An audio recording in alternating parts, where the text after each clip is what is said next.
We have to do something about this. We can't just depend on the government or social service agencies to save our lives. We have to be proactive.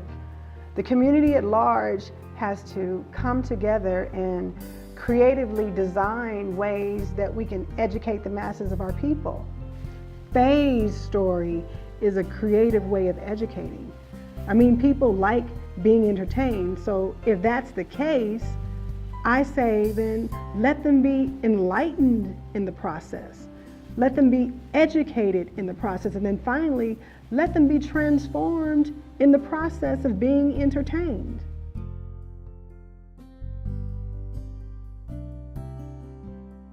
Yes, Faye's story is laying the foundation for a social movement in the area of women's health, mind, body, and spirit.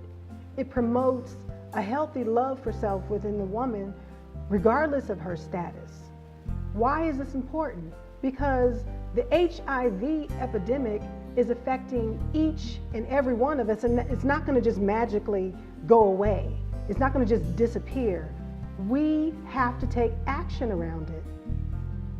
Our very survival as a nation depends on the survival of our women.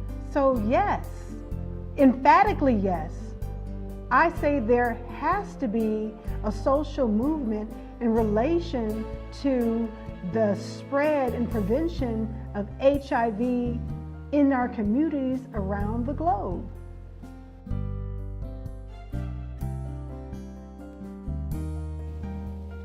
I wrote Faye's story for us. Why? It's simple, because I want us to survive. Faye's story is written as a prevention for some, but it's also written as a healing and a strengthening mechanism for other people.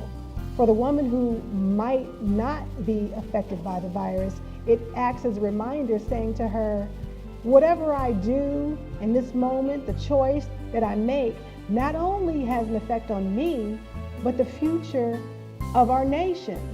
And to a woman who might already be affected by the virus, it says to her, although I'm affected, my life still has meaning.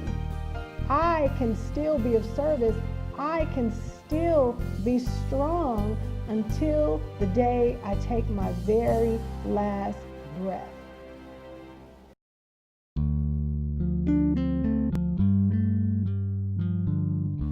Hi, I'm Heidi Brabant. I'm an HIV/AIDS activist. I was born HIV positive and full-blown AIDS by the time I was 3 years old. They said I wouldn't live past the age of 5, and I'm happy to say I'm 27. That goes to show you that we know that living with AIDS doesn't automatically mean a death sentence. Through my life, I have chosen to speak up and speak out for individuals who don't have a voice, or they're afraid to say that they have AIDS because they're afraid of what people might say, the judgment and the stigma that is still very much around. I've chosen to speak out because I just don't want people to go through what I have gone through. Even though I love my life and I'm very blessed, it's a struggle. It's a struggle. I'm not gonna cry. It's a struggle. It's a struggle to have AIDS. AIDS is killing our community. People are not getting tested. They think it's gone away. They believe that there's a cure. The only cure is not to contract HIV. This project, I feel, is very important because we are 30 years into this epidemic. I've never known a day without AIDS. Our children don't have to know about HIV/AIDS.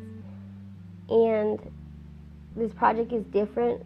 We know that the tools that we used before is clearly not working because 30 years later, the numbers are out of control, especially in the African American community. We are in a state of emergency. This project is different.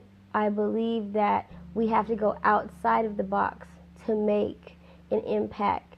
So I just really want people to open their eyes, open their hearts, and open their ears And really, when it comes to HIV/AIDS, think about what you do before you do it, because it can happen to you. Even though I was born with this disease, I've had a brain infection, blood infection, chickenpox 7 times. I've died 3 times, and the doctors were able to save me. Even though you say Hadia was born with AIDS, it can't happen to me. The same disease that I'm living with, that I struggle with on a day-to-day basis, is the same disease that you can get through unprotected sex if you don't know your sexual partner status. So it can happen to you. Don't think that my life doesn't apply to you. Use my life as a warning of what you don't want to happen to you.